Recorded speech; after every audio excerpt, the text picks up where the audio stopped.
The documentary Jesus Thirst, The Miracle of the Eucharist, will arrive in theaters in early June. In the midst of a Eucharistic revival here in the U.S., this new film is a special release date, June 4th, 5th, and 6th, only in cinemas across the country from Fathom Events. Jesus Thirst takes viewers on a global journey to rediscover the transformative power of the Blessed Sacrament. But what was the inspiration behind the film, and why is it now the perfect time for its release? Here to tell us, I'm joined in studio by the producer, my pal Jim Wahlberg, and writer-director Tim Moriarty. Thank you both for being here, gents. Jim, I want to start with you because I know this is a passion project for you. You grew up in a Catholic family of 9 in Boston. At an early age, you personally, and you've told this story before, became addicted to drugs. You were involved in crime in school. While serving a second prison sentence, you're visited by a saint. Amen. Tell me about that encounter and how you think she led you to this project. Yeah, well, I mean, I was in prison doing my second state prison sentence, and I was doing a 6 to 9 years. And I just knew I couldn't do 9 years. So I started creating the illusion that I was trying to become rehabilitated. And it was just, I was just running game, you know. And apparently the only one that was going for it was the Catholic priest.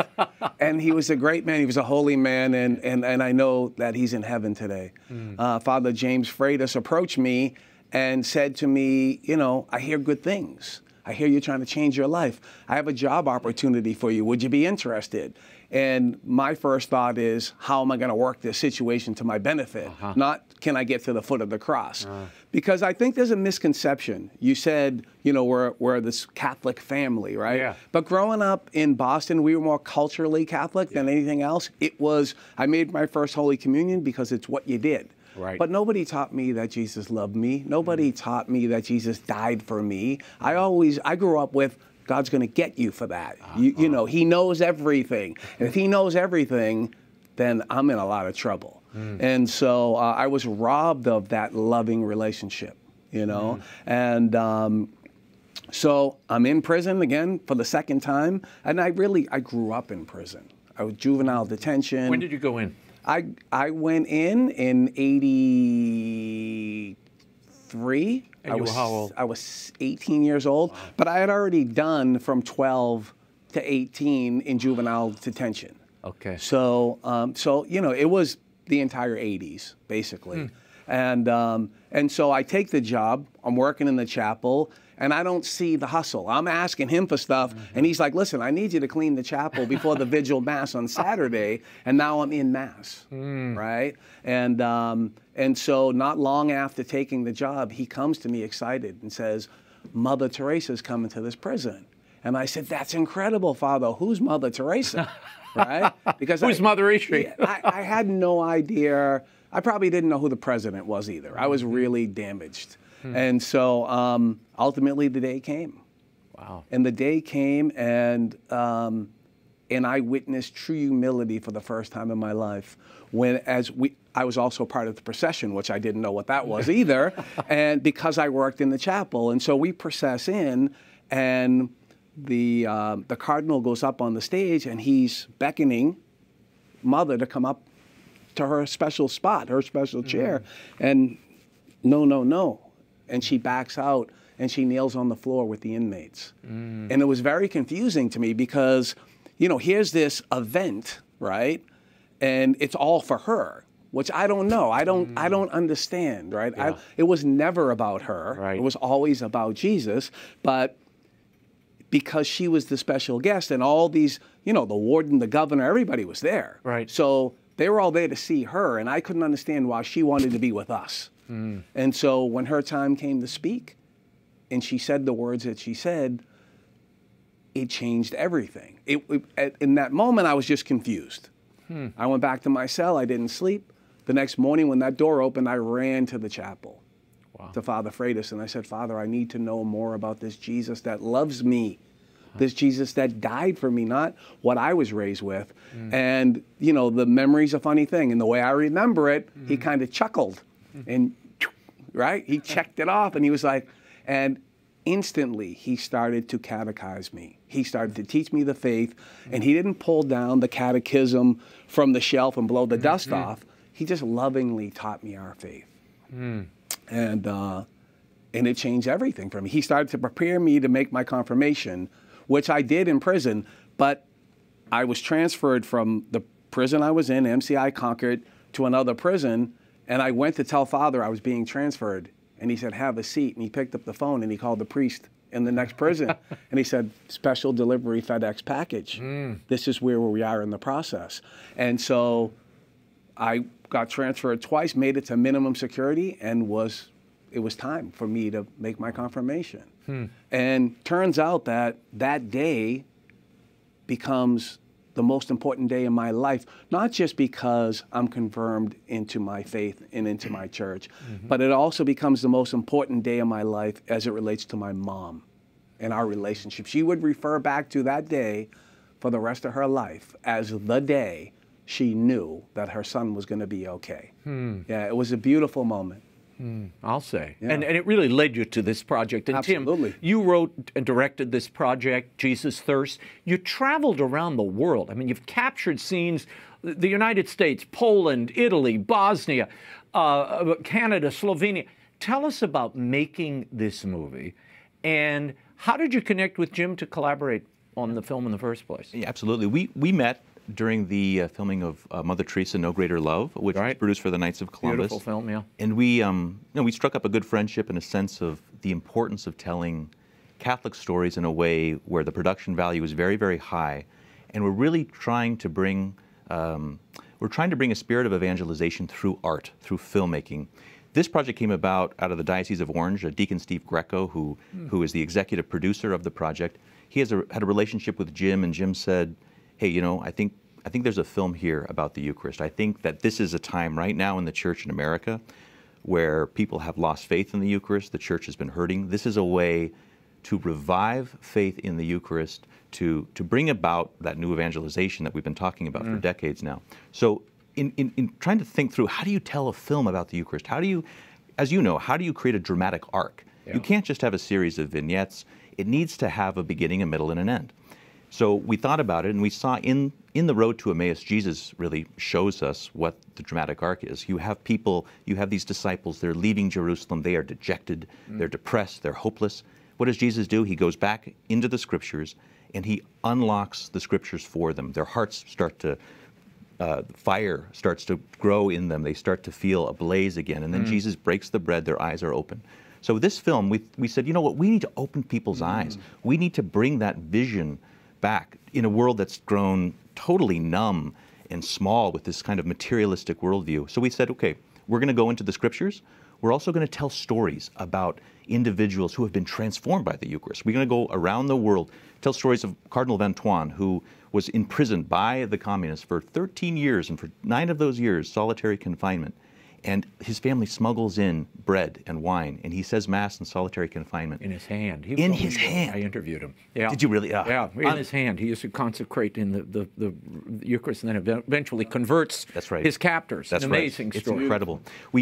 Fulton Sheen is very, very present in this film, and his hour of power, in the sense of where he got his strength. He opens the film, he closes the film. So for us, it was, we need to tell the universal story here. We need to go around the world. We need to open up the Scriptures, and we do it in a way that's trying to bring that Catholic sacramental vision back. I want to give folks a taste of the film and get your reaction to this. This is a clip of Dr. Scott Hahn talking about the Eucharist. Watch. Take this, all of you, and eat of it. This is my body. And then near the end of the liturgy, he takes the chalice, and again, he says words that we've heard all of our lives. They never heard it before. This is the cup of my blood, the blood of the new covenant poured out for you and for many for the forgiveness of sins. This is where the sacrifice of the new covenant Passover was initiated. And so Good Friday is precisely where that same sacrifice is consummated.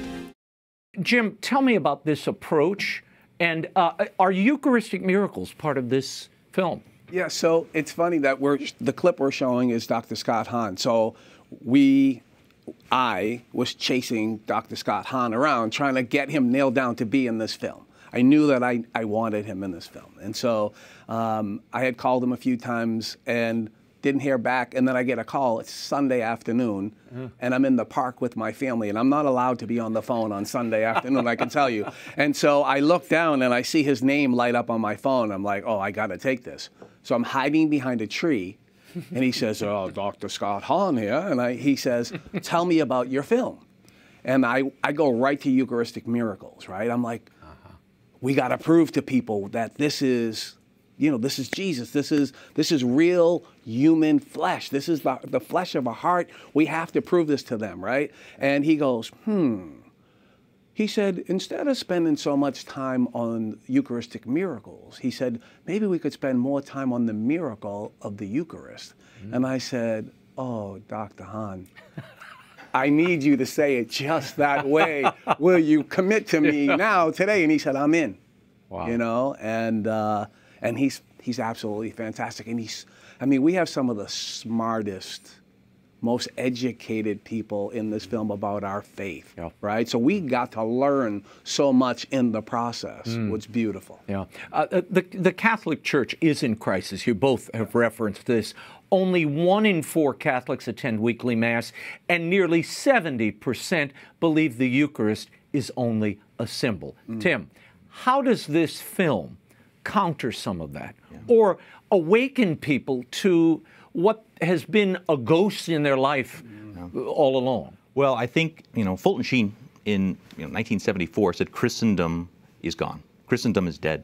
And what does that mean? It means the cultural fabric which made belief in the Eucharist, which made belief in our faith somewhat easier, that is gone. It's very difficult now, given all that we are up against, this materialistic worldview, secularism, a complete culture that's untethered from any sense of absolute value. So how do we reach those people? How do we reach Catholics who are really infected by those ideas? For us, I think the role of Catholic art is unbelievably powerful. It's what Catholics have been doing, from the first days, with icons, with medieval cathedrals.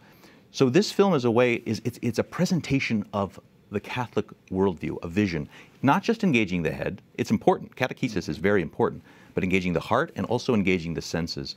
So this is our attempt to say, we need to invite people back, and we need to present a vision. Without a vision, the people perish. We need to present a vision, and that's what this film is an attempt to do. And Jim, tell me about the cast, if I can use that term, that you've collected here.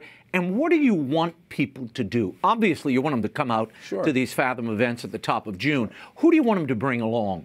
Yeah, we want them to bring up those skeptics, right? So we know that we are, the people who believe are watching, right? We know that they're watching, they're participating in their faith, right? This is where they get their information, right? Because it's the most important thing in their life, right? So we want them to bring their fallen away children and their, let's go to the movies. I'll buy you popcorn. You don't have to do anything. Just come and sit, right? And for me, I think it's critical that people go in groups and that there's a conversation being had. Right? And we've been blessed because Fathom gave us 2 screens per day. So we're 4 p.m. in the afternoon. So our kids coming from school and our seniors who don't want to be out at night, they don't feel safe, right?